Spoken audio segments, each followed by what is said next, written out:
Hey everybody, welcome to the Patty G Show. I'm your host, Patty G. We are back for a very exciting episode this week. We have none other than Miss Where to Go 225 herself, Jordan Basham, in the studio. We talk all thing foodies, all thing Baton Rouge, all thing societal changes and shifts with the ever-increasing use of social media, and a whole lot more coming your way in this week's episode. But before we get to that, I want to give a big, wonderful shout-out and thank you to the folks that bring you this show each and every week without fail.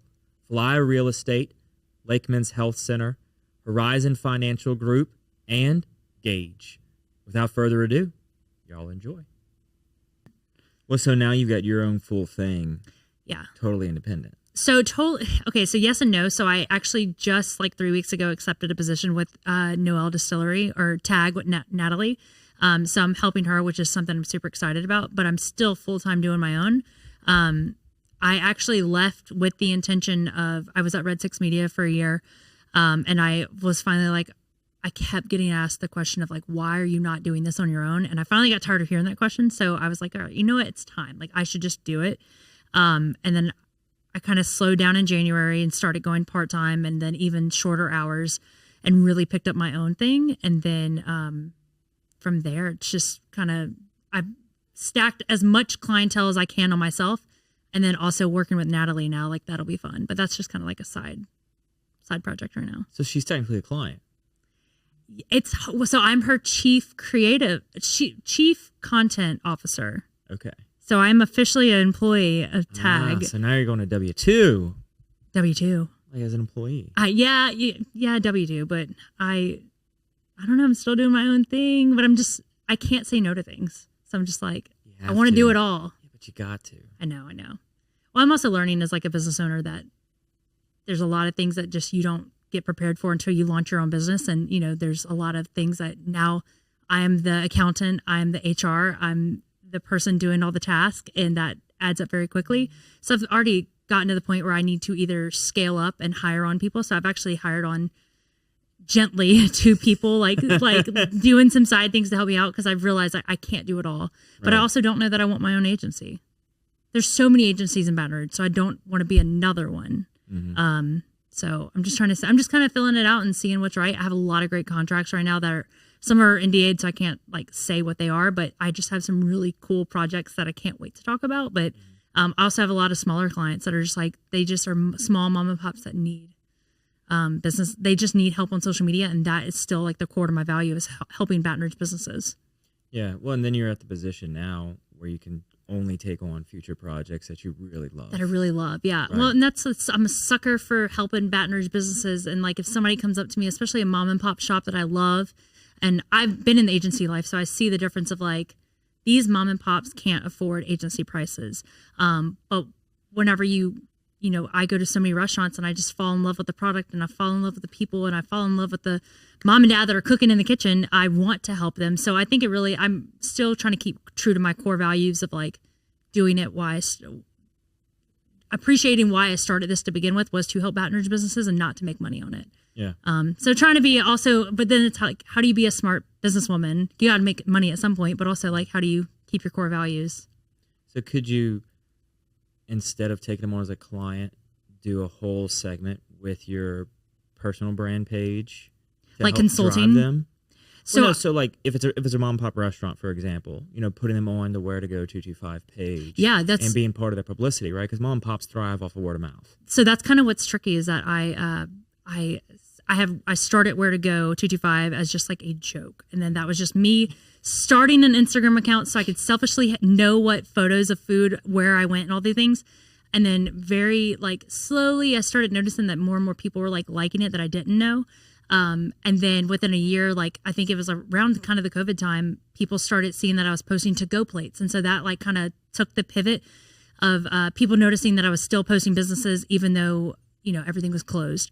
And then from there, restaurants started reaching out to me, and they're like, hey, like, what do we need to do to like, I would love to work together. And then I just would be like, hey, like, I'm going to come show up and get some food. And, I still kept that paying for my meals, all the things like that. And then year 3 of doing that, I was still, not taking any money from anybody. And then I started having bigger people reach out to me. So like the Raising Cane's of the world, the Hilton Gardens or Hilton of the world, and just different big brands that I knew had money. And I was like, how much would it, like $50 for me to, post this meal and review it or whatever. And then people were like, yeah, absolutely. And I was like, that was easy. It's too cheap. It's too cheap. It's too cheap. And so like I found like kind of a balance of, I have learned to accept monetary value or other than just trade, because it's a lot of like being a foodie is not just as easy as going to a restaurant, eating food, posting about it. There's a lot of like, you have to plan visits, you have to get really good photos of the food, you have to actually review the food, go take the time to do it, and like if you have to leave your job or anything like that.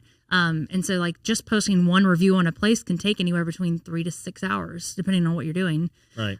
So I've kind of switched in that. So Where to Go 225 is literally, I have that as its own business. And so I do make money and do have kind of those deals, but then I have Where to Go, the social media business. And so I help people run their social media, and that could be either I'm running your social media for you, or I'm just giving you the tips and telling you what you can do, how to run it on your own.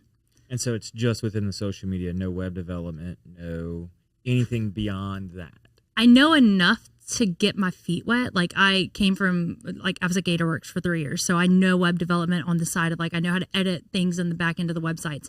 And I can look at a website and tell businesses like what they can do to impact their SEO. But I never pretend to be the smartest person in the room. I'm the dumbest person in the room. Like you don't want me to tell you anything about SEO, but I feel like I know enough to be like, hey, like you need more descriptions on your menu and different things like that. Or here's why you write a long caption on Instagram. It's for the SEO value. That way you can get picked up on Google and different things like that. So I know enough about that. I do paid ads and things like, I know, it kind of just depends on what the business needs. There's so many businesses that don't need the whole shebang. Mm-hmm. There's enough that if you have a restaurant in Baton Rouge, you just need social media presence, and that will be enough to get you at least started. And then from there, you can worry about the website and kind of grow. But it really, truly is so unique to each business. Yeah, especially for restaurants here locally, it's who are people talking about on social media. Yeah.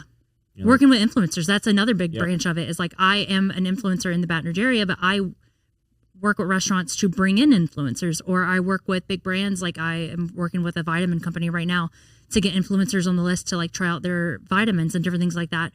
And there's so much still value in working with influencers. And I think a lot of businesses thought in 2024 that influencers were going away. But the big influencers are what's going away. The people with 1 million followers, that is slowly seeing a decline. But then it's really brands are focusing on the people that have 1,000 followers, 500 followers, the micro influencers, because those people, their word is more impactful than somebody with 1 million followers. At least in the Baton Rouge aspect, right? Like, I mean, you can have your Kim Kardashian walk in and say, this podcast is the best show ever. And then you probably going to grow overnight insanely. It just depends, though. So I'm always like pushing people to use influencers still. Yeah, and the micro and nano influencer trend in marketing is an interesting one, because their followers are following with intent. Yeah, they want to see what they're posting. They want to follow if you're writing a food review. They want to read it, and they read it all the way through. Yeah, because they value your opinion. They also immediately, if somebody, we talk about this, we have a big BR foodie group chat. There's like 35 of us in it, and we always are like talking about different things kind of going on, and we can immediately, like we from the outside can immediately see when somebody's been bought on something. Like you can just tell in the way that somebody writes the review. You can tell the food was comped, different things like that. But people almost write you off more. Like as soon as they see like that you accepted a paid review, they're like, oh, I don't trust their word anymore. And that's what's so hard is I try to make sure that I stay grounded in like the businesses that I work with are restaurants that I have gone and personally vetted before there's been any compensation, exchanged. Or, I think there's a difference of like, you can tell the difference of when there's a big restaurant backing me and then when there's like not, because, if I'm posting about Raising Cane's and I keep name dropping Raising Cane's. I worked there for 8 years. I have clout there. I earned my stripes. But there's a difference whenever you can see when somebody's posting a big brand versus small mom and pop. Very much so, because they tend to get invited to the kitchen and get photos of the kitchen. Yeah. They tend to get that warm and hospitality feel instead of the customer facing viewpoint. Yeah. Well, and that's an interesting point too, because it's like these bigger brands will also kind of be like, hey, we only want you to focus on this one product. And then 12 other influencers are also doing it. But the mom and pops are like, come in, I want you to try, here's my best dish. here, you order anything on the menu and like they treat you like family, and it's just so welcoming. It's like if you're going to eat dinner at home with them, they're just like, hey, eat whatever you want. Like everything is yours. And I personally, I try not to take advantage of that, but it's just so welcoming to just not have guardrails. Exactly. And not have these parameters of, hey, we're going to come in and cook you this exact dish. This is all we want you to You're going to review. say this. You're going to make sure that you say this like one cheesy we need line. 2 or 3 photos. We need some video. Like it's more of a content creation piece. Whatever you want to do. Documentation. Yep. And that's why I really try to push the mom and pops to invite these influencers in and just like kind of let the experience be theirs. And then that way, like if somebody truly appreciates your food, they're going to go above and beyond no matter what they are. There's one business here, like I'm sure you know Keith Lee, right? Or you've heard the rumors this week about Keith Lee being in Baton Rouge? Oh, yes. I heard he came in Baton Rouge, and then I quickly caught a glimpse that he posted some not so good stuff about a local restaurant here. And then the local restaurant came back at him, and there was some online debate. Okay, then you have some of the tea already, but like he is a food blogger / like he's just a food guy. Like he's just a guy that he reviews eats food. in like the passenger seat of his car. Yeah, like he just like reviews very the food. mellow tone, like his character. Very honest, and just he's like, hey, it's a 7.5 out of this. Here's what it could have done. Here's why it's not, and here's why it is. And he made his way to Baton Rouge this week, and he kind of went all over town in Baton Rouge. But one of the restaurants he did hit that he said it was like the best barbecue he'd ever had was Smoke Bayou. And Smoke Bayou already carries enough clout on their own because they're known for being just like the best barbecue in Baton Rouge. And if you haven't had them, you need to. But I always that's like the first place I shout out. And like I've never once gotten free food from them. I've never once gotten free like anything from that place. But that's like one of my places that if somebody comes to Baton Rouge, I'm like, this is the first place you need to try. But then there's places that, will pay you, and then the food's just not good, and you feel like you just need to hit the deliverables and then kind of walk away from it. So okay, so going down that, how do you balance being authentic to number one, your followers, and adhering to the contract? So there's been plenty of times where I've gone into a restaurant and service was bad, food was not good. I take all things into account, but if I have a contract signed, or if I just had a restaurant that was like, hey, like we want you to come in, comp your food, and then we'll love to see you post about it. I tell them, like, if I have a bad experience, I'm the first one to go straight to them and be like, hey, like, you want to hop on a call and like, let's make sure there's no writing about this. Like, let's talk about what happened. That way, do you still want me to post about it? And most of the time, those restaurants are please do not post about that. There's been times there's been some horror stories. Like, I guess I can tell you one. That I was asked by a restaurant to come in there, and I had went before I'd been asked. Before I did the official visit, and I went and did just me and my family went and ate. Right. Because I just wanted to try it by myself. Scout trip, yeah. Yeah. Long story short, I found a jewel in my food that was crushed up that had been cooked into my food. Wait, like a jewel? Like a jewel that you hit, yes, like a vape. Is that what the kids say? Hit. I don't know. I don't vape. But I had found a crushed up jewel in my food.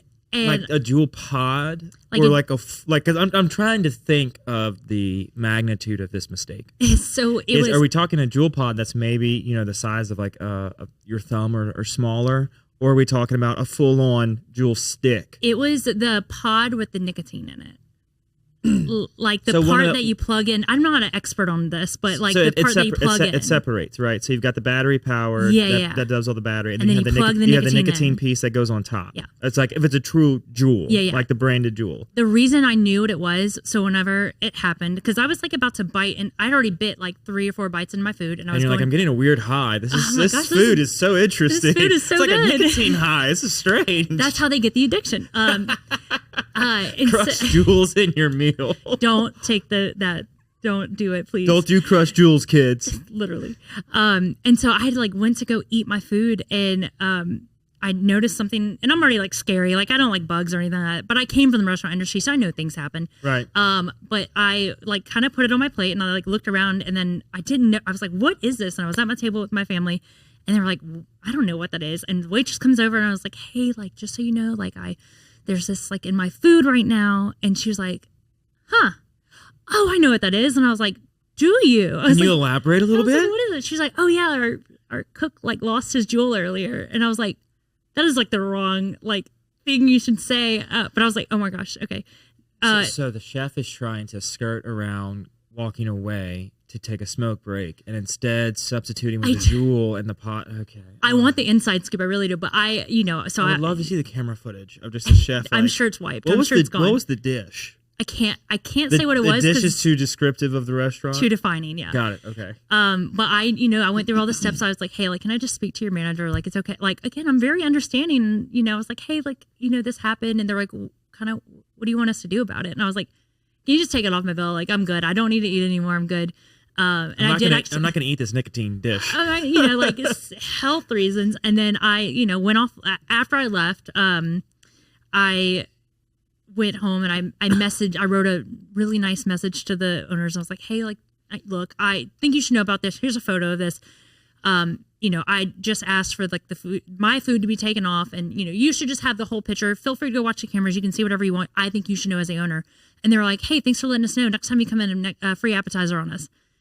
And they didn't realize that like I was also being reached out to for social media. And I was like, hey, like, we actually have a collaboration coming up, and I just would rather like let's not do the collaboration. Yeah. So I stand by my word. Anything that you see on my page is something I genuinely like.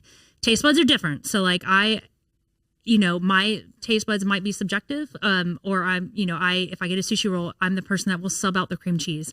I don't do mustard on things. And so like, I always make sure like I say that to people like, hey, this is the roll minus these ingredients on it. But anything that is on my page is something I back. Welcome to the brand new Falaya mobile app. We took all the same tech that's helped hundreds of people sell their homes themselves and packed it into an easy-to-use app for your phone. When you download the Falaya mobile app on either the Apple or Android App Store, you'll immediately be able to see the power of this game-changing tool.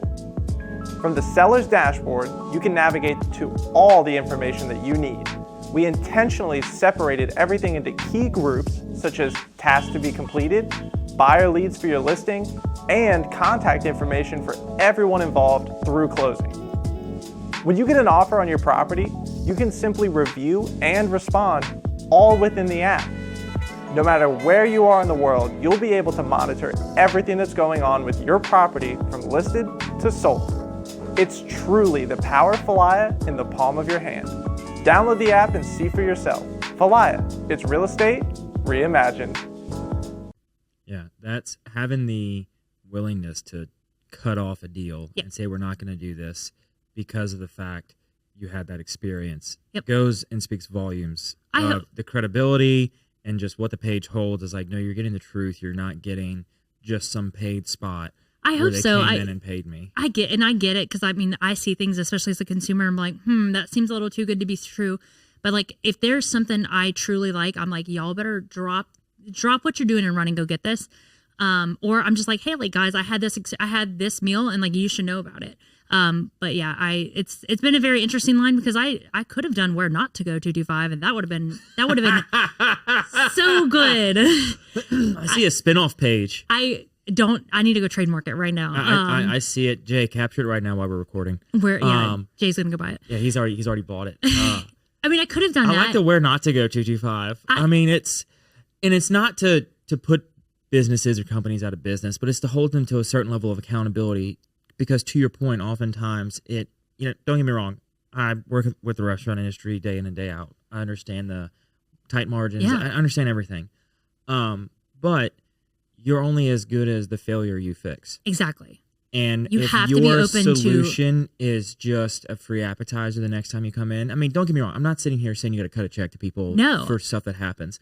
But it's accountability. It's accountability and be like, I understand if you want to post about this, that's fine. But please let them know how we solved the problem. Yeah, exactly. And here's a solution to it. Here's what we're going to do. Here's the training we're going to say. Rather than saying, well, what do you want us to do besides take the dish off of it? The manager could have easily said, oh my goodness, I'm so sorry. Not only are we taking your dish, we're going to take up your whole ticket. And additionally, we're going to have a conversation and like just let you know that they're fixing things on the back end. That's my first thing is again, like I get it. I've been in the restaurant industry. I've worked at several restaurants and I've been at times where things have happened that are out of your control as a manager or server where like just things happen. And if there's ever a situation where there's 4 people at a table and one person's affected by it, everybody at that table is getting comped. And I'm not saying that's what they should have done for me. There's just ways that you just go, you fix the situation. And you just show that you care. And like that, I actually got like kind of sick from it because I mean, maybe it was my nerves at that point and like all the things, and I'm not a nicotine consumer. So I just got like really just like, sick from it. But kind of going back to the Keith Lee part, like Keith Lee did come to Baton Rouge and he did go to a restaurant and he did not have a great experience. And now there's always gonna be 3 sides to every story about what really happened, his side, their side. And he was just like, hey, like, look, I still think that y'all have something and we hope you reach your target audience and different things like that. And then they chose to respond and they chose to do a video about it. I don't love the way that it was done, but I still think that restaurants are entitled to a response. And I think especially like customers these days, cancel culture is so bad right now, especially in the restaurant industry. So that's again why I'm not going to ever bash somebody negatively. But they chose to go the video route and respond, and then they took it down, and then they've dropped like 3 statements that they've had to pull down, rewrite. And it's hard. I'm sure for them, this is their first time that they're ever having to go through that. And that's sometimes where you have to hire somebody PR to kind of come in and fix those problems. But I think just holding accountability and being like, I'm so sorry you had a bad experience. Like, we will do better. And that goes miles longer than like arguing with somebody. Yeah. And I haven't seen either of the videos, so I can't speak to what the context of them were. You have your homework tonight now. I've got that to sort out. But either way, the response, if you're in a situation like that, at least in my opinion, right, is if somebody comes in as an influencer and they have a bad experience and they tell you, hey, here's a bad experience and here's what happened and transpired. Number one, I wouldn't necessarily stop the influencer from posting about it, but I would have them say, hey, let's get on a call, maybe do a live and talk through the experience to be transparent. And just, to the point, if at the end of the day, your only solution is to comp a meal, you're not solving the problem. You're not solving. Well, that is another thing, especially now that I guess I've been in it a little while. I've been doing this almost 5 or 6 years, I think. And anytime that I've had an experience like that, the manager's always like, please like come back, like give us a second chance. And I'm to my fault. I'm like a 3rd, 4th chance girly unless something like really bad goes on. Like the restaurant that gave me the jewel, I still go to this day. Like I don't tell them I'm, going there. I'm like, hey, like I don't warn them like, please don't give me a jewel this time. But I still love that restaurant and it just sucks because like the food is really good. But I try not to let like negative, even if it's like 1 or 2 times in a row, like I try not to let that affect me. But there are just some, there's some times where it does affect your decision to go.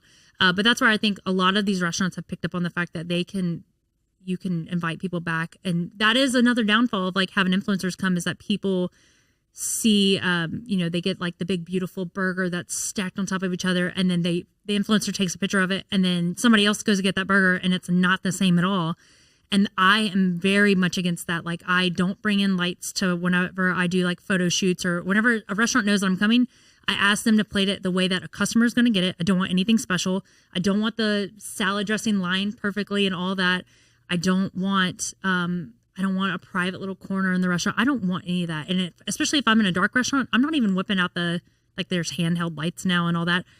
I'm not disrupting the other customer's experience for me to have a photo. So I just try to keep it as like organic and natural as possible. And I think that's one of the things that's luckily changed for me. That's been like I set myself apart. But, there's sometimes that is a downfall. Some restaurants want everything to be perfect. And I don't think that it has to be for somebody to have a good experience. Well, and you got to think back on the history of food critics and the history of reviews that used to happen where they had their secret reviewer go in. Yeah. That's how they wanted it set, right? They wanted to set and get the experience to then write from the shoes of a consumer. Mystery shoppers, yeah. Mystery shoppers, right? And so now it's just we're doing that on social media, and it's no longer mystery. Now we're just having social shoppers come in. It's more stressful. I mean, honestly, I can't imagine when I was in the restaurant oh my gosh, that's old now. Like 15 years ago, I guess I was in the restaurant and or just starting like as a 16-year-old kid, that was just like. I kind of didn't care, like, because you're just in a restaurant working, like you're just trying to get your hours. But like having social media 15 years ago would have been like wild because I just see the things that I, as a person that helps these businesses fight Google reviews or like just respond to Google reviews and try to have like the customer side of the story, but also the restaurant side of the story. It's so hard. And you have to then, as the owner, own up to the team for whatever shortcoming occurred. And say, here's how we solved it. You know, like it just, for me, it goes back to, we noticed that our chef was not having the proper breaks. right? Yeah. Going to the Jewel instance. So now we said, hey, let's cycle and proper breaks so they can go and do whatever they need to do outside, away from the food, maintain our health and safety. Because not only is that just a mess up and that thing dropped, but if it was, I don't know the dish, but let's say it's a communal dish that gets served and cooked in batches. Yeah. Right? That whole batch is now tainted. And let's say for a soup, for example, if they dropped it in the soup and it cracked and got in there, like everyone that's going to have that soup now has a health and safety concern risk. So aside from negative reviews, let's talk about the safety and well-being of your actual you should just care as a human. Right. You know, like if it goes in a pot of gumbo, like dump the whole pot of gumbo out. You know, like, yeah, you got to take the hit. But at the end of the day, you've got to hold yourself to a certain set of standards. You know what's cheaper is throwing out a pot of gumbo versus getting 15 to 30 lawsuits. Yeah, or whatever medical bills are going to lay on your lap and say you got to pay this. Like it's, when you come around food prep, it's so sensitive and so just tight on how things should be run that any little mistake or something of that nature has got to get fixed and not just comped. Exactly. You know? Yeah, no, I'm so glad that you said that. There's just, and I think restaurants get, like I said, I think they get a harder time more than ever now because every single thing that they do is on social media. Yeah. Social media is a great thing and it's a bad thing. And, you know, you just really have to be on your P's and Q's more than ever. But I think if you truly run a great establishment, you know, things are going to happen no matter what. But, you know, if you truly have an owner that cares, a team that cares, mistakes are way less likely to happen than when they don't have a team. I don't think it's restaurant specific. I no, think it's business in general. It's any business in general. You're going to have people wanting to become nano influencers. They're wanting their moment in the light, for better or for worse. And they can sit on it and say all day, no, I did this because I want to make sure the next customer is not affected by that. Absolutely. And it's like, well, then you just tell your friends. Yeah. You know, like, or you go to the manager and say, hey, you need to put measures to stop this. But the fact that you went to the public and you went out there on your Facebook page, your X page, your Instagram page, whatever it may be, and said, this was my experience and this is how terrible this business is, you're trying to hurt that company. Yeah, you are trying. And you're trying to have something come up, whether a newspaper article picks it up, a TV station picks it up. You want somebody to pick that up and run with it. You want reactions. You want a reaction because you get a little bit of a high, right? Yeah, of you course. You get a high of being in the spotlight and saying, oh, man, I got picked up by, you know, this news channel or this news agency, and now I got my moment. And without fail, I have yet to see somebody go do that once where they had a post and it went, you know, viral or had its moment in the light and not do a follow-up. I've never seen somebody not do a follow-up and say, well, this is what I really meant. This is, you know, and then they try to soften the initial blow that they were typing at 2 a.m. Angry for whatever it was. Like that's the point in time where you send a direct message to the business that you were in. Yeah, no, it's I always, that's where I'm also, you know, they're great PR professionals, especially for crisis situations like that that's their job. That is not mine. I just try to always remind the businesses that I run their social media for, it's okay to take time to think about our response, but it's also okay, like in today's society, saying sorry goes so much further than we realize. I think a lot of people are afraid. I mean, you have to be, right? Like, because if you say sorry, you're admitting fault, and then does that open you up to more things? But I think so many people just want that human compassion of like, hey, you had a shitty experience, and like, I'm not okay with that. Let me figure out what I can do to fix this. That goes so much further than you can imagine. Yeah, and it's, think of like a speeding ticket, right? When you're signing the ticket, it's not an admission of guilt, it's just acknowledgement you got the ticket. Yep. I would say saying sorry is not saying our total business is a fire pit, don't come here. It's just acknowledging we had a customer that had a bad experience and here's how we're resolving it. Yep. And if if you're not charging them for the service or you're not charging them for the product, you don't even have to really mention that. Just say, we found a defect in our run. We found a situation over here that we've resolved. Yep. Here's how we resolved it in order to prevent future occurrences. And we've contacted the person that was affected and hope that they reach out or so on and so forth. Even like just opening it's a loaded gun, so you could open the form to consumers, but be like, hey, if you have any feedback, please email us. And like I try to take things as much offline as possible because I think comment sections get out of control so fast. I'm sure you've seen. You just don't read them. I know. Well, that's so hard to tell like business owners, and like for myself, like I know like I made a post on Wednesday, and it was all, I had been steadily collecting all the businesses that people were leaving Keithley about what businesses to go to. And And as you can imagine, I just on my own, just from other people's posts and Keith Lee being tagged in things, thousands and thousands of comments. And I was just one person trying to consolidate everything I could. I was like, part one, here's like the first batch of businesses. And I tried to be organized and organize them into like, here's your sushi restaurants, here's your barbecue restaurants.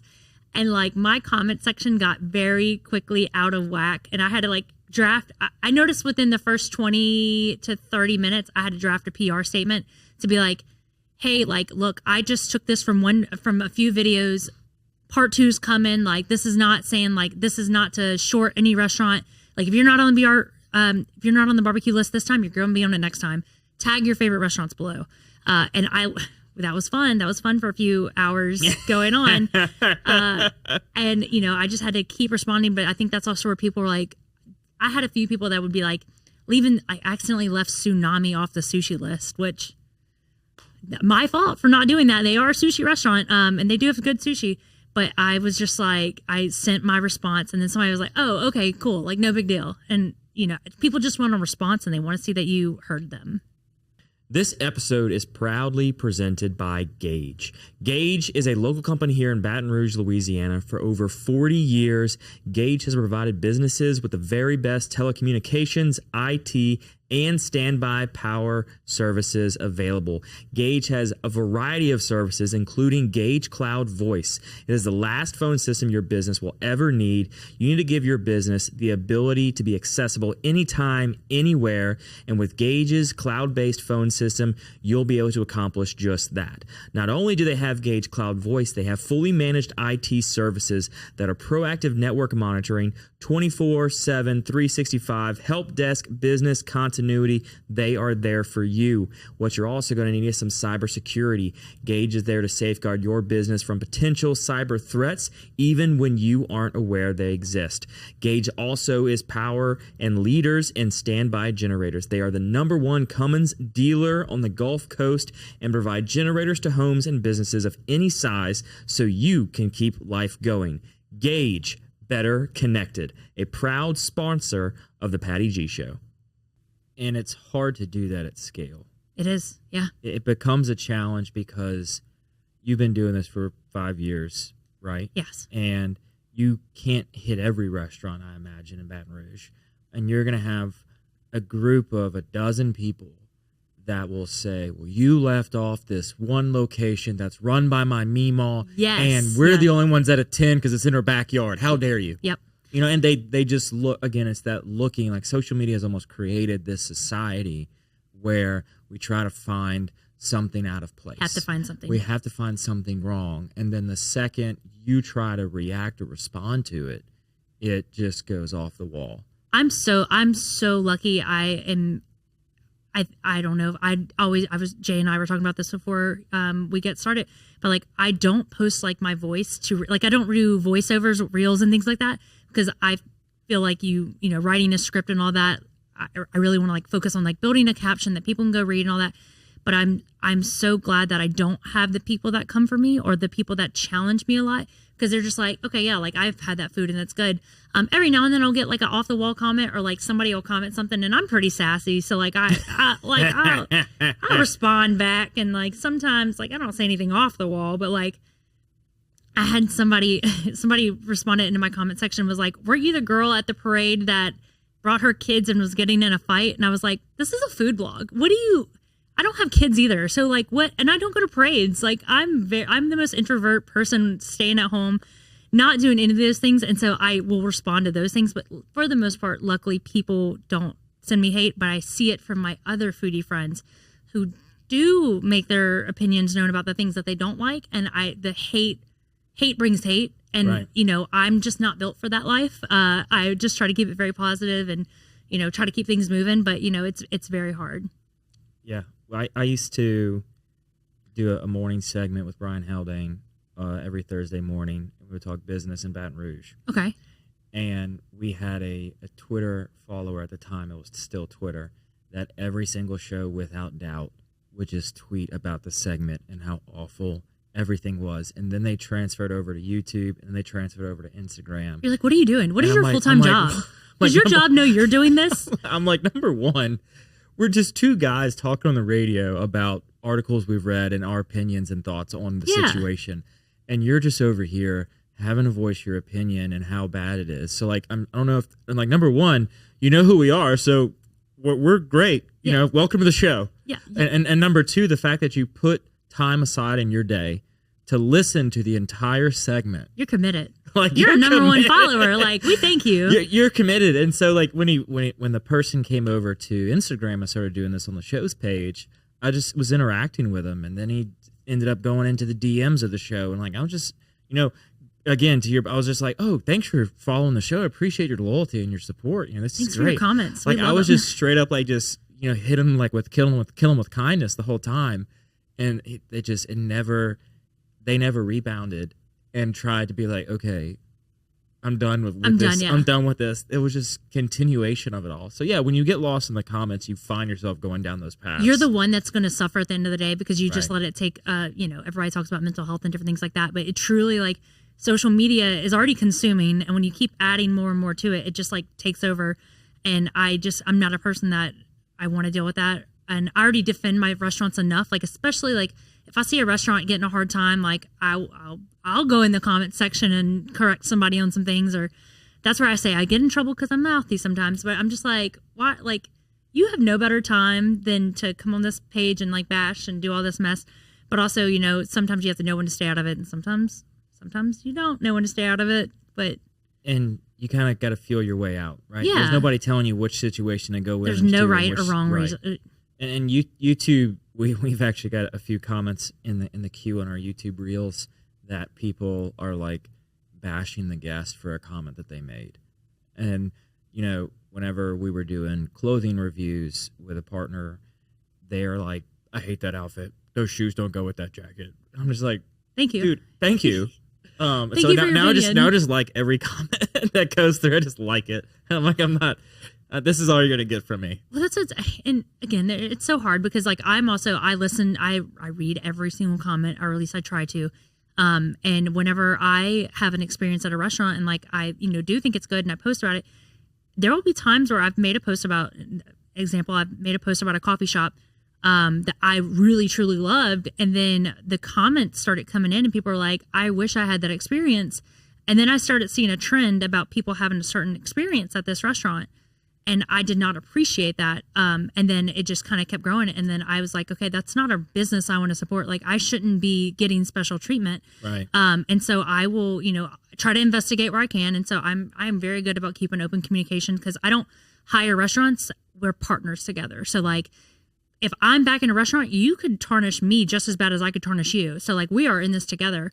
And I really try to listen to the comment section, and if people are saying certain things, and I just really try to be transparent to the restaurants, I'll be like, hey, like, is this true or not? Or like, restaurants aren't going to admit sometimes when they're doing things, but like, I will remove those restaurants from my list, and like, they just won't be spoke about again, and I won't support them.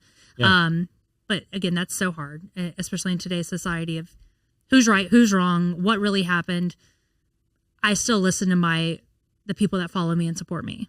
Yeah, well, and there's you kind of hit it on the head, right? Where we're in a situation where people have to be right and people have to be wrong. There's no neutral ground anymore. Yeah. Like it's totally lost. Sure. Where you could have come in to a restaurant already not in a good mental space for whatever the reason may be. Your day was probably terrible, and you hit traffic on the way there, and you're going to be like, the traffic down the road that the restaurant is on made the was food cold. Awful. So the food was terrible and the service was bad. It's like, no, you came in mad.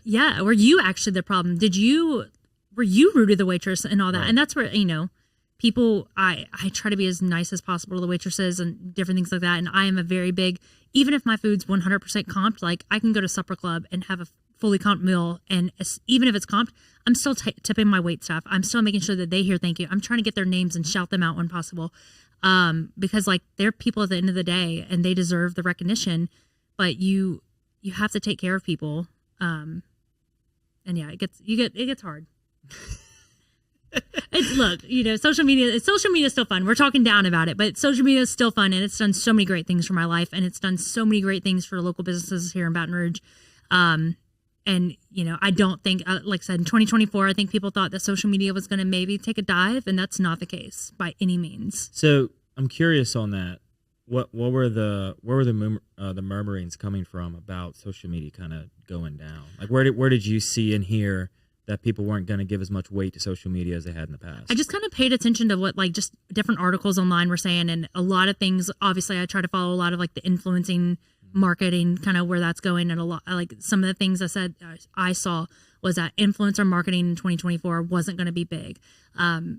Consumers are more aware than ever. The economy is getting lower, so people aren't spending as much money, and just different things like that kind of is what like threw me. And then I think a lot of restaurants kind of started, not restaurants, I'll say businesses in general, because I came from agency life where we had a bunch of different brands of businesses, and it could be anything from industrial to hospitals to, and people were just kind of like, I think we could save our money on social media. And we're like, you shouldn't, I mean, there are other things that you could spend your money on, yes, but like social media is just one of those things that it is so, I'm going to say like 80% of businesses need it. There are some businesses that they've had, like I had a customer back when I was at GatorWorks who had a website, and they'd been in business for 20 years, never had a Google business, never had a website. They just had a phone number and they made their business and they were fine. But they were like, finally, they kind of got the younger generation on staff, and they were like, hey, it's time for us to have a website. Like we should be showcasing the things we're doing so we can even put our business out there even further. But word of mouth was so big for them already that they were like, we don't need it. But I think a lot of businesses at the end of 2023 were pulling back budgets. And that's also another thing. Like I saw so many social media deals kind of get dropped. Not like on my side, but just in the agency life. Like I have a ton of friends, like we're all in the agency in Baton Rouge. I feel like everybody knows each other in Baton Rouge. And it's fascinating the way that those decisions, I think also people say the economy's down going into 2023, coming into 2024. And people make a lot of knee-jerk reactions. And that's at least what I experienced and saw. Yeah. And I get the, I think you had social media influencers at the end of 23 start to get a little greedy. Yeah. On their pricing. Still greedy. And this is a girl coming from the center of it all. I have to deal with the interactions. I'm also the one like trying to make like deals for myself. And like it goes back to what business I'm willing to work with if I truly want to work with them, and I don't sign deals that I don't want to do. But I've seen like there's some out of pocket numbers. Like I'll be very careful here. There's local influencers. We can always just beep their name out. It's not a big deal. No, I don't trust that. You don't trust Jay on the editing board? Jay, what type of relationship do y'all have? Okay, Jay actually charges. No, he's actually a secret influencer. Jay charges astronomical rate. No, yes, but no. There's just like people get caught up a lot in the follower count, and they're like, well, they only have 5,000 followers, like I'm not going to pay them X, Y, and Z. But then you go and look and you're like, okay, this influencer who just started their account has 5,000 followers already. They're bringing in a whole crew to film their reviews, and like everything looks high quality. Why would you not pay them more like that? I mean, I don't think followers are everything. And there's a lot, people go by the model. I think it's a cent per follower should be what you charge for things. And that is just so, for me, it goes different ways, because like it truly depends on the brand. It depends on how much I want to genuinely like do the project. Like, are they asking a lot of me? Or are they asking like for me just to make one reel? Like I was working a deal a few weeks ago for me personally that several other influencers are also in on this deal.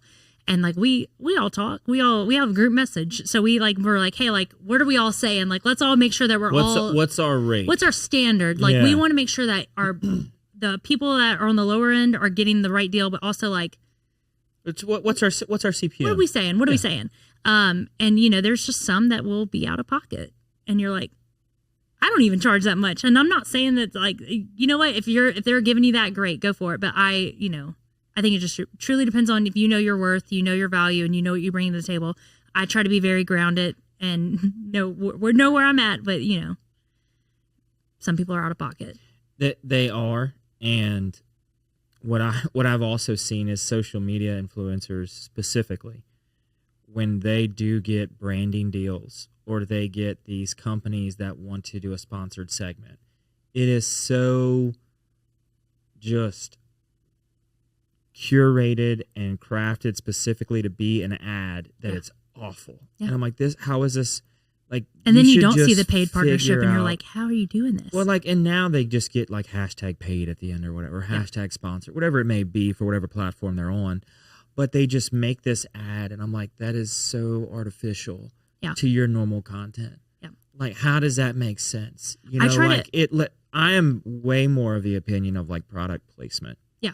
Or like using something that you would do and pay for out of pocket yourself. Yeah. You know, like don't go and have this product come on or this brand come in. That's totally against you. Yeah. You know, like let's say you didn't like Greek and Lebanese food for whatever, you know, and then you're like all of a sudden, oh, she's got 6 posts with a Greek. I love it for the record. Do not keep it coming.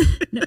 Well, like there's a food that you didn't like. Yeah. And all of a sudden now you have these 5 posts in a row of that specific type of food and you're just ranting and raving about how good it is. Yeah. It's like that's not organic to who you are as a person. Exactly. And that's where like I try to, because whenever I'm not getting paid for something, but somebody's invited me somewhere, I'm like, hey, like my friends invited me to do this. And again, if it's not vetted already, like I really try hard not to post about it. There's some pop-up instances that happens. But I will say this as a disclaimer, Instagram has made it very hard sometimes to list paid partnerships. So you have to just pay attention to people's captions, I feel like, because Instagram, it used to be as easy as you just swipe a button and it said paid partnership and that was it. And now for my profile, especially, it has to recognize, like after I build it out and make it a post, I don't have the option to select paid partnership. So I just have to type it in the caption and then it'll give me the option after the video's gone live.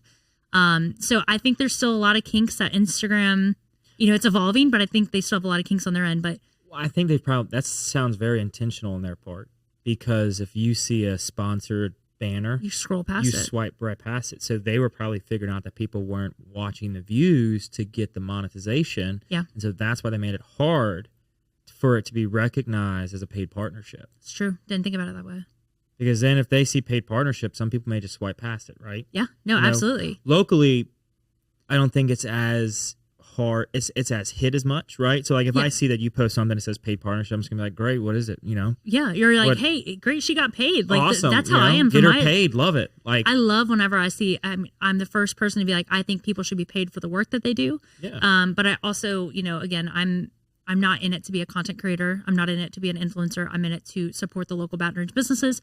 And I think that we all thrive whenever all the businesses are, you know, 5 years ago, we did not have the restaurant business that we did. And it's so exciting to see the way that we're moving. Like we always joke, like we're 5 to 8 years behind Houston, right? Because Houston's so big, but like they have all these like new and upcoming restaurants and we're getting those.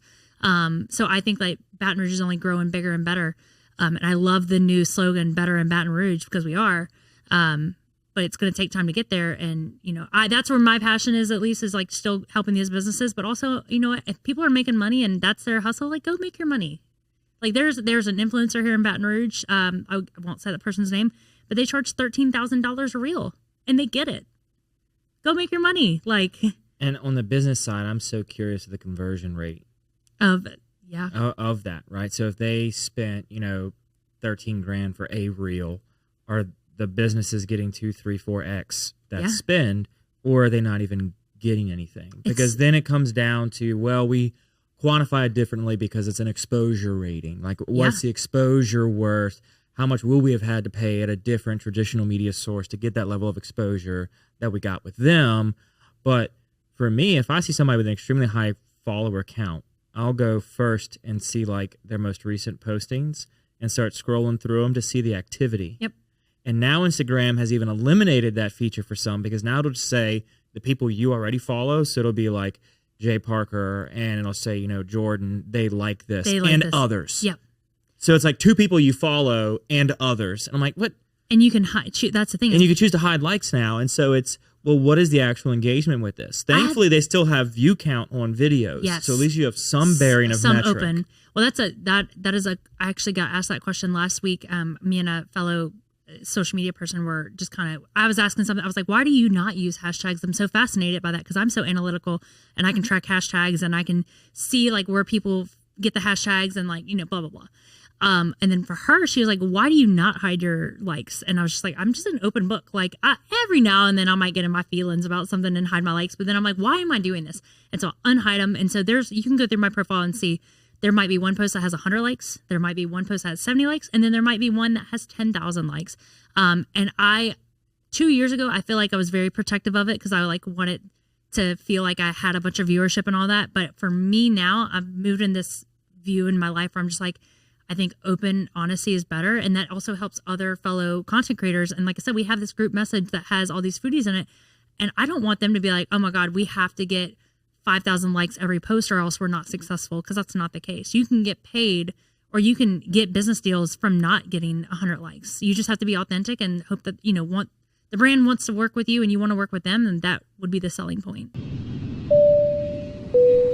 Imagine taxiing on a plane looking toward the end of the runway. It seems so far away, it's even hard to see it.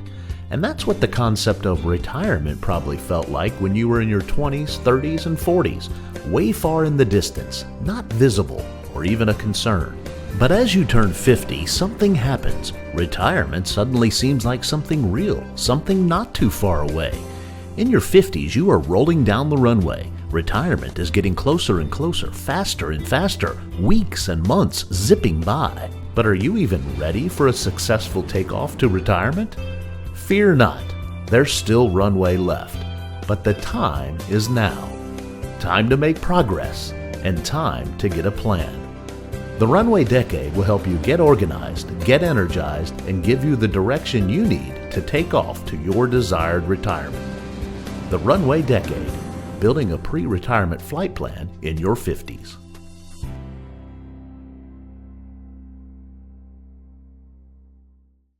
Yeah, and you have to make it organic to your original content that you're already creating. Yeah. Like that's, for me, when we're looking and exploring at sponsors of the show, I'm like, do they make sense with what the show is about? Do they make sense with the content that we're having? Do they align with the guests? Do they align with me? Like I've told people, I'm like, here's a category and a bucket of people who are not going to be sponsors on the show. Yep. Like I'm just not going to do that. Here's topics we're not going to talk about. Yep. Like Jay knows the code word that we say when we cut feed and nothing gets posted. Like, is the feed cut right now? No, we're still live. Or maybe we might have said, who knows? Oh no, what is it? Is it? Well, I can't say because everybody will know it. Is it Juul Vape? Is it like? Did I say it too many times? Yeah, it's like when you get to a dozen, we cut it off. Okay. Yeah. But like there is like this non-negotiables regardless of the dollar figure. Yeah. That you have to just have some principles to stand by and remain within your wheelhouse. And the same thing, where if somebody comes to you and says we want to be a sponsor, we want to do some paid ads, it's like look at the content. Does it make sense? Would my followers or the tribe I've built like it? Yeah. Not so much of would your bank account's going to like whatever check comes through. Sure, of course. So don't take that as a metric. Take the metric of the posts that engage well. Why did they engage well? Yeah. What was it about that post that got the 10,000 likes? Was it because you did a voiceover and people were like, oh my gosh, I love her voice. This is fantastic. Or was it because the restaurant you were at is an already loved restaurant? Exactly. There's so many parameters to it and just things that I feel like will help stand out against that. But then also it's, there's a ton of times where I work with businesses and they're like, I'm like, why don't we think outside of the box? Have we, let's just say as an example, a local spot that I did their social media for. I was like, let's go reach out to the foodie community. Let's get them. And they're like, why would we ever work with foodies? And it's like, because they have an untapped market that you haven't tapped yet, because you're going after all the people that are wanting spa days, they're wanting massages and all that. But like, we need to think outside of that because you've already tapped that market so many times. So like, why are we not going after the foodies? They like massages, I'm sure. Like, and if they don't, they won't get one. But there's people that still like the other things in life. And so I think there's time and place for you to go after different people that aren't in your audience, but you have to know when that is. But also, when you've crossed the line on something that's not a core value for you. Right. And luckily, I feel like more and more people, like especially businesses, are getting more and more open about like not only just like their core values, like that's obviously known, but like the things that they won't stand for. And I don't know, that stuff makes me so happy whenever I see restaurants like standing up for their employees and, being like there was a local I guess they're not local, one coffee shop in New Orleans that, went against their staff being unionized and different things like that. And that went very negatively, very fast. There's other coffee shops that here in Baton Rouge saw that and they were like, we care about our employees. Y'all do what you need to do. Like if there's something like, if we can't fix it, please protect yourselves and do what you need to do. And like, I think that's so cool. Yeah. It's nice to see when the business rallies around their crew and around their team, rather than saying, guys, the customer's always right. Like, because it's not always the case. No, it's not. There's some wild customers out here in BR. Let me just tell you. Yeah, there's some wild customers in BR. I'm sure a mutual friend between the three of us that we all know used to do a Karen segment on their show and would read reviews from Yelp about negative reviews. And like they would take the time to address the negative reviews in their show every time it happened. I'm trying to think. Okay, I think I know. Okay. You probably know who it Yeah, is. I think I do. I think I do. Yeah. But like just that component of it, I love. Like the fact that you point out and you say, hey, this is not a reflection on our staff. Like this review specifically, let's talk about it because half things aren't even accurate. Well, again, it goes back to what you said earlier. You're like, when you were mad at 2 a.m., writing that review out, you didn't think about the people that would see it. You didn't think about if you named that waitress in that message, like what's going on in their personal life. You didn't use a thought in your mind or care whenever you wrote that other than you were ugly. And so whenever you then like somebody's on the radio show or on here and we're reading those reviews and you like hear your own words outside of that review, you're like, damn, I sound like an asshole. Yeah, that was pretty abrupt. Sorry, you're just cussing. Yeah. It just brings it back down to reality. And I hope that somebody would tell me if I'm being a jerk. But like, again, I try so hard to always think of all the different perspectives of, especially when I make a post, I'm trying to make sure that like I'm coming at it wholeheartedly and making sure that I'm not going to make somebody upset because like that's the worst thing to do. But I do love a good Karen segment. Oh, I went through my Facebook page reviews the other day. And I was reading through them. I'm like, this has nothing even to do with me. I'm like, this is not even our business. Or it's your outfit. Maybe it's your outfit. I don't know. We used to get so many comments about the outfits. It was great. I love it. Oh, man. But no, there was genuinely like reviews where people would just go write 1-star reviews just to write 1-star reviews. Yeah. And they're like, when I went to this place of business, I was mistreated by the manager and the staff. I'm like, number one, we don't have a place of business. I'm like, number two, nobody's come and visit us. Please come visit us. Please, let's have please come in the studio, come sit down, let's talk. Like, if there's anything negative that happens, the guest is going to call me and be like, hey, dude, I didn't like how you did this. Yeah. I won't be calling. I'll probably complain about Jay, but that's. I can't control that. We can't control Jay. But no, again, just having a human error to it. And that's where I don't know, social media is just a fun world to be in, but you just have to know your boundaries and you also have to know when to put your phone down. I have like 3 phones now because I have to be logged into all these different Instagram accounts because You don't just change between them? Well, you run out. I didn't know that. You run out. And so Instagram only allows you to be logged into, I think, 8 at a time on one device. You can be on the business manager, but then you don't get the ability to interact as easily with people, I find. So I just use my extra phones. Like I don't walk around with 3 iPhone 15s. Like they're very like smaller end. But it helps me interact easily with people. But I don't know, you just have to be very careful with what you're doing, but also just know when it's time to put your phone down, walk away from it. If there's a negative response, if there's a positive response, just take time to respond. In social media in general, it almost dehumanizes us. Yeah. To a degree, where it's only about the shot. It's only about the content. It's only about catching and capturing that moment on video so we can make a reel, so we can make a post. Yeah. Like you become so entangled in this world of digital, in this space where those are the people you're trying to impress, that you often forget that you're sitting next to a real human. Well, also, and those are the ones you're supposed to interact with. Me and you are at to go to lunch. Me, you, Jay will all go to lunch one day, and you'll see the process. Is like I will go and get lunch with a friend, and it might be a brand new restaurant I've never been to, and I take my phone, I take a quick video, I take a quick photo, and then I'm done. There's no lighting, there's no crew that comes in. You don't bring in like a whole the sun and just bring that and set that up at each table. No, I let that. Jordan Heffler has that under wraps, and I'm gonna let her keep that business. I try to get my photo, get my video, and then I go back to having the conversation with my friend and hanging out with my friend. And that, I try not to steal like those little moments from just, again, being a human. Like you have to know when to turn it off and turn it on. And having dinner with your friends is not the time that I'm going to be spending a whole production hour doing that. But you know how to, get the shot real quick and then move on. Yeah. Just nice little quick snap and be done. Yeah. Yeah. So you tell me that, if we go to lunch, you're not going to have like a pen and paper out. You're not going to be jotting down notes and tasting profiles. If I do, you should be concerned. You should be very concerned because you're going to be like, she is out of her mind. Like she's officially lost it and she's done. Like I really appreciate it. Like Anthony Bourdain growing up. And he just like gave just such like, just, he didn't write out these like long, I mean, maybe back in the day he did have a blog of some sorts, but like as he got further along, he's just like, this is like a really good ramen. And like, he just like would just go on about his business. And he would remember like the meals that made the most impactful time on him just by the experience that he got to have in the culture. Like one of his favorite restaurants was him sitting on the side of a, I forgot what country he was in, but he was definitely in Asia, eating a side of ramen noodles. And just like, that was the best experience he's had. And it's like, those are the little moments. So if you see me with a pen and paper, please, it's time for me to quit. I'm not going to do that. Michelin star level. I think you can get there if you wanted to.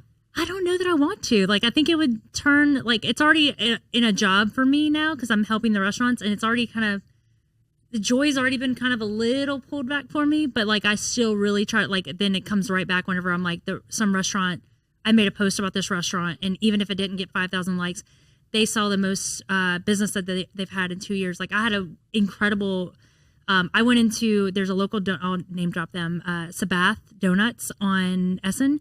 I went in there just off the cuff one day, and I had heard through the grapevine that they had some really good Thai food. It's a donut place, right? Okay. And so I was like, all right, let's just go see. And I went, it was the best Thai food I've had in Baton Rouge, other than Thai Lao. They're so wonderful. But I had like the best experience with them, and I just like made a little post, and that was like on my own.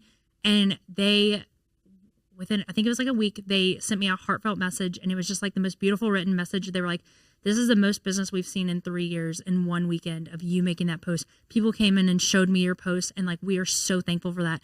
And that's when you get brought back down. You're like, oh my gosh, like that one post that cost me $10 in my pocket to make, just buy the food and make, and I wasn't expecting anything out of it. I just wanted to post about it once I realized how good it was. And then you realize the impact that you have in Baton Rouge businesses, like that's just like, that's where you get back to it. And I don't ever want to lose that. Like that. If I was going to New York and reviewing a pizza place that everybody else or Dave Porty or somebody has done, like that's not what I want to do. Yeah. At that point, you're trying to just follow and catch some shadows of somebody already in the light. Yeah. And that's why, like, I mean, even with Keith Lee being here in Baton Rouge this week, I really wanted to make sure, like, I tagged him in a few things that I thought, like, Smoke While You actually tagged me. I had been on WBRZ 2 or 3 times, or WFB, a few different shows, and people always ask, like, all right, first place is going Baton Rouge, that's not seafood, or even like top 3, where do you go? And that's like always one of my first go-to places. And super small mom and pop. And like whenever Keith Lee actually went this week, like me and the owner were texting the whole time, and we were just like losing our minds together. And so I was just like so happy for him. And then he like made a post about me last night or the night before, and was just like, here's the, like, before Keith Lee, like, this person Jordan's been spotlighting me, and like he actually like saved the 2 WBRZ like times I had spoke about him. And I'm actually getting teary-eyed talking about it. But like he like was just like there's people here in Baton Rouge that are doing it already, and like they're making an impact on it. So we don't need big influences to come in, from wherever to make an impact on the community. We just need people that care about Baton Rouge to do it. So as long as I have that passion, I think I'm good. Yeah, well, and it's people here who live it, who are here every day. Yeah. Their voice should speak louder than others because they're taking input from people, right? And so they're getting people saying, hey, you should go here. Hey, you should go here. Yeah. And that's great that they're vouching for these restaurants, but you should have the folks that say, look, I've been here for so many years. I've eaten at just about every place I can, and here are the places that I'm going because I've eaten here, I've eaten there, and like this is what's good as a local person here. Yeah. And like if I'm somebody coming in and planning the trip, that's like who are the big people that are influencing the community, and then what are their top recommended places, and then I'll go there. Yeah. Rather than saying, hey, community, like, because you're going to get 1,000 different people coming in. You're going to get businesses saying, we'll pay you this much, we'll pay you this much. Like, and that's where you lose the authenticity, is when the businesses are like, we'll pay you to come here. Yeah. Well, that's a perfect example of, like, I keep saying Keith Lee too, but he asked, I guess he'd compiled results from the poll, from the comments, and made a poll, and he was like, what restaurant in Baton Rouge embodies Baton Rouge the best? And it was 4 restaurants, and they were all 4 chicken restaurants.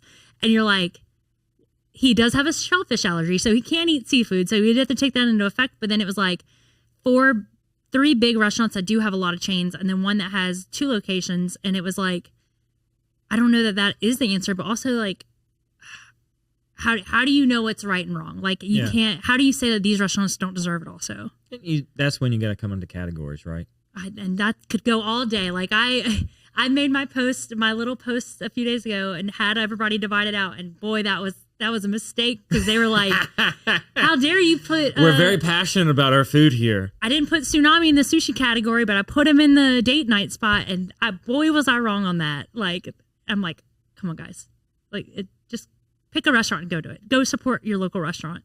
But what's your favorite restaurant? Do you have a favorite restaurant in Baton Rouge? It depends on the night. In the category, right? In the category, right. So, like, it depends on the night, the category, and ultimately who I'm bringing to dinner. Okay. Right, because, like, there are certain restaurants that work super well for my kids. Yeah, and my wife and I. Because, like, it's 2.5 and a 6-month-old, right? So it's like we're very limited. We can't go and sit in a tsunami. We can't go and sit in a supper club. You know, like, we can't go to these places with those 2 children. But that's the bulk of, like, on a Tuesday night. Where you can go. If I can't cook and I've got to go out to eat, where can I go that'll suit these children? Okay. So, like, then you've got kid categories of restaurants. And then you've got, again, tiers in there and categories also, of what are your feeling. Kids like? Do they like burgers? Do they like hot dogs? Okay, you're going on date night this Saturday. Where are you going to Baton Rouge? I'm putting you on the spot. I'm out of town this Saturday. Huh? I'm out of town this Saturday. Next Saturday, I'm putting you on the spot on your own show. I don't know. A date night. So, if the weather is nice, I'm going to go to Building 5. All right. Okay. Because I like sitting out on the patio and all. Drinks are wonderful. All this and that. The drinks are wonderful. They're phenomenal. Shareable boards, all the things. Right. Like, you've got the whole spread of them. I'm actually going to lunch there tomorrow. Are you No, I'm just kidding. We used to do shows there, actually. They're awesome. So, going there for a date night if the weather's going to be good. If it's like a special significant date night, I'm not gonna lie, Supper Club has been on a run for me right now. Have you been yet? Oh yeah. Okay. They just changed the menu, and I got to go the night they changed it. By coincidence, not sponsored or anything, but you can. We went and happened to be their release of their new menu, and oh my gosh, it's so good. But it's not an every date night, like every night date night. It's like a special occasion for me specifically. But you know what? People get so stuck in they're like, it's so expensive, blah blah blah. It can't be a date night. But people don't realize you can go sit at the bar, you can order 2 or 3 appetizers, have some drinks, have a dessert. Like, you can make it a date night and not spend $500. Correct. We went with some friends after a charity event, and we were like, we're gonna go get some drinks somewhere. And I was like, well, let's just go to Supper Club. Like, I'm a member there. I'll get us a table. It's not a big deal. Yeah. And we went and sat, and we were out of there for like $250 for 4 people. Like $250, $300 for 4 people. Yeah. And we didn't skimp on the drinks, and we got 4 or 5 appetizers to share. I'm like, yeah, we're not maybe their ideal customer in that situation, but from a consumer standpoint, that's what it's like. You can do that. But also as a business, you want all bodies that in the restaurant. Exactly. And I know that they're changing their model a little bit, or they changed it recently. But yeah, people always are like, you can't go do this. And it's like, you can find ways to go try things new and get around it. Like, I get being nervous, but like, go try it before you know. Because what I love and why I like Supper Club so much is the experience. Yeah. It's almost incomparable to anything else in Baton Rouge. It reminds me almost like Melting Pot. It's a forced date night. You feel guilty if you pull your phone out and you have a bright light on. There were people around us doing that because they were taking their pictures. And if the bottle service comes out, then yeah. When the bottle service came out, like the last time I went, somebody got engaged there, and it was a big old thing. They had all the flares and everything come out, which was fun. But what I'm talking about is from a food standpoint. The food is just so good. Yeah. Leighton does a phenomenal job. Shout out. With cooking that stuff that he does in the back. Yeah. And what I love about it is I love old fashions. And they're smoked old fashions. I mean, coming to the table, what type of wood do you want? Yeah. And like smoking it on the table is just next level. Cool it's different. It's next level. It's different, and I love that. You can spend $150 at Building 5. You can spend $150 at Ruth Chris. $150 anywhere. You spend $150 anywhere. You might as well have an experience about it. And then, just find out what people like. Like, so their new menu, their lamb chops are killer. Lamb chops. Like, the best lamb chops. I'd probably put them up there right now, like top 3 matter. Maybe like top 2. Wait, so who else has lamb chops in Baton Rouge? Oh, there's some. Tallulah is fabulous. Red Lotus in LaBerge. Okay. Fabulous lamb chops. Great family also that owns that. Gosh, where else? There's so many. Bayou Effect, that was recently with the Keith Lee Effect. That's the restaurant that, went back at him. But they have lamb chops. That's what they're known for. And like, he didn't get those, but I drool about them when I see them. I've never had them. And I'm just like, one day I'll make it to O'Neill. I stay in my little. Well, now that's where we have to have lunch. Done. Because I like lamb. Bayou Effect. We got to go see the Keith Lee Effect and see what the truth is. Yeah, like I love lamb. We'll do an offsite podcast. We have the technology. Hey, let's go. But for me, if I'm going on a date night, I want it to be good food and a good experience. Yeah. You're going to spend the money. You're going to spend the money. Yeah. You might as well make it special. And if it's a quick grab to get, then it's going to be a different restaurant. You know, like if you're going with the family, it's going to be a restaurant where I can get something for the kids right away and they can be entertained with the food. Exactly. Whether it's they've got coloring menus that they can color, like it's a totally different vibe. Or you don't get the parent guilt of if your kid does make noise, like you don't want to. That's why it's got to be a loud restaurant. Yeah. If we're bringing our kids, it's got to already be loud so our kids can just blend in with the noise. I'm not personally a parent, but I just see it, and I just always hear from people. They're like, people always message me and they're like, I have kids and I feel so guilty when I go to a restaurant. Where's a kid-friendly restaurant? And then I, always try to pick the ones that have like the curbside that has a patio outside. But there's curbside. There's just so family friendly, and those guys over there, I love that hospitality group that runs it. Huffin. What is it? Huffan? I think it is. Hey, Huff see, Marchand. It's Tuesday and I'm tired. Yeah. So those guys are so good and they're family friendly. But there's so many in Baton Rouge. Yeah, like places like Curbside that you can go there with your family, and like my son, he'll just like run around on the rocks, and there's 6 other kids running around with him. I'm like, this is great. I love the atmosphere here. It's very welcoming and very warm. Thank you to our wonderful sponsor, Lake Men's Health Center with Our Lady of the Lake Physicians Group.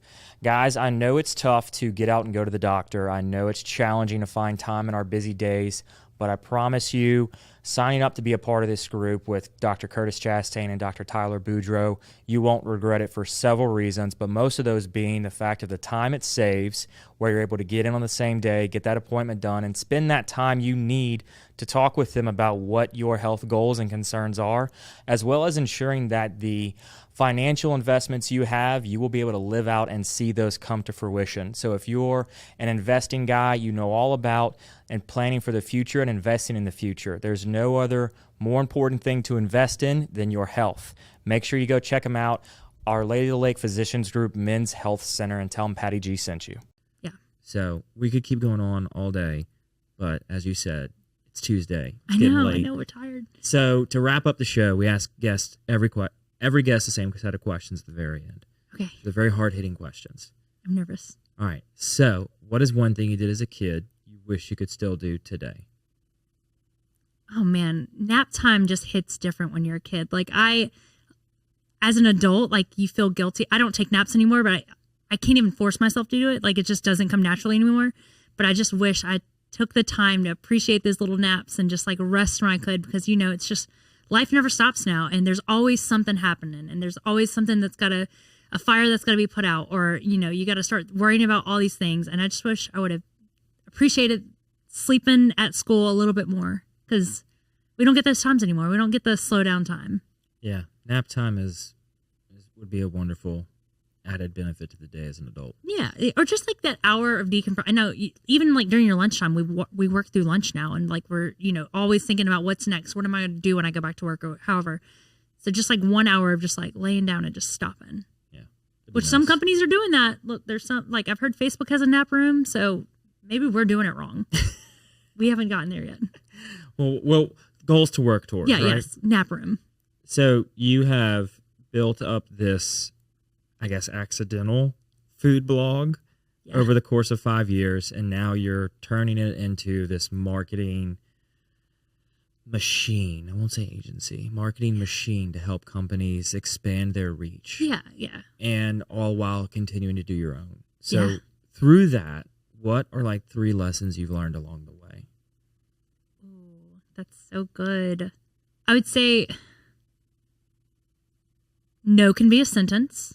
Like it is, and I know I'm preaching to the choir. Like I just said earlier, like I couldn't say no to things, but when I very first started, I just could not say no. Even like if it was something that would put me like way off, like somebody wanted me to be at a restaurant and it was completely out of my way, I would still say yes and try to go. And then that would in turn like make me late to other places. Or like I got asked to do a lot of things like very quickly that, were just brands that I wouldn't align with. Like I got asked to review a pizza at Racetrack. And that just wasn't my brand. And so I had to just learn to be like, it's okay to say no, and it's okay to not have to explain yourself. So that keeping it short and sweet, saying no, take time to reply. So it's whenever a knee-jerk reaction, whenever you get social media messages and it's not the best, it's okay for you to not respond instantly.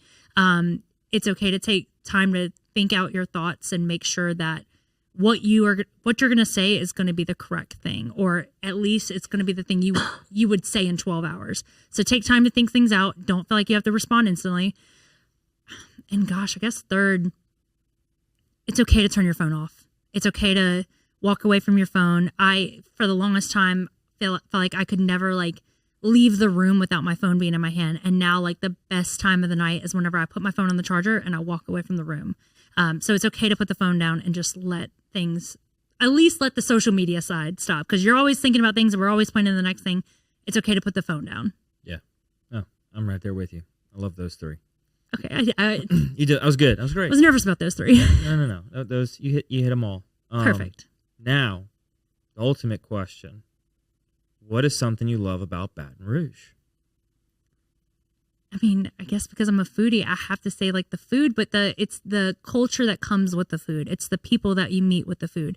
It's the conversations that you have with people when you're sharing an appetizer. Food brings Baton Rouge together, and it brings all cultures together. So no matter what, at the end of the day, we have people that live here in Baton Rouge, and those people have to eat food. And I think that food brings us together. So I think Baton Rouge, our food scene works for us in more ways than we know. And I think that we're in the upswing of just seeing more and more restaurants come here, whether people like it or not. We have more Tex-Mex restaurants than ever. Like I know we just had like 4 open in 1 week at around the same time, but those restaurants are bringing jobs to our local citizens, and they're bringing people back to the table. And so I'll just leave it in a full circle like that. I love it. Love it. Thank you. Final question: what can I do to help you? Oh my gosh. Well, I guess we have to bring you to Smoke Bayou first. Of course. We just got to get you the more restaurants, right? Naturally. No, I think just keep sharing the word about how great our restaurants are. I know like every now and then there's topics that come up on your show. And just keep talking about the food scene here in Baton Rouge. It's here to stay. And I think that we have the power to be the next Houston or the next LA, whatever the big food hub city is. Like we have it here. We just have to keep growing. Like we're still such a small city. But again, food is powerful and we all have to eat during the day. So I think bringing the food back to it, keep the food conversation going. I love it. I say we start doing like once a month lives. Yeah. At restaurants. Hey, I have some guest ideas for you, but we can talk about it off air. Perfect. Yeah. We'll flesh this out because we just got some new tech that will make this a whole lot simpler. Bayou Effect. That's gonna be the first episode. Excellent. Done. Okay. Done. We're booked and ready. That's already it. Thinking about the next thing. Just like we said, instead of turning it off, we're thinking about the next thing. That's it. But it's a deal. It's like we got to work this out, but it's also going to be a fun time because we're going to eat some food. There's no bad, and there are some bad times that can come from eating food, but for the most part, there shouldn't be. Right. So long as there's no jewels, we're good. Yeah. And see, when you do it live, you get that third view. Oh man, what if? Oh gosh, you could get you that imagine? third view. You get the real time, how it is. Like, come eat with us. Yeah. Let's do it. Awesome. I'm all game. All right, guys, y'all keep out. Heads up for another segment coming. We're gonna figure something out. But yeah, this is Jordan with Where to Go 225. Where to Go 225. You nailed that. Yeah. Perfect. Okay, but it's not spelled G-O. G-E-A-U-X. The Cajun way. Yeah. Fancy. So we're gonna tag her and everything. Pleasure sitting down with you today. This was a lot of fun. Thank you. I'm so excited. Now we have more to look forward to. Absolutely. So y'all, this has been the latest episode of the Patty G Show. We'll catch y'all on the next one.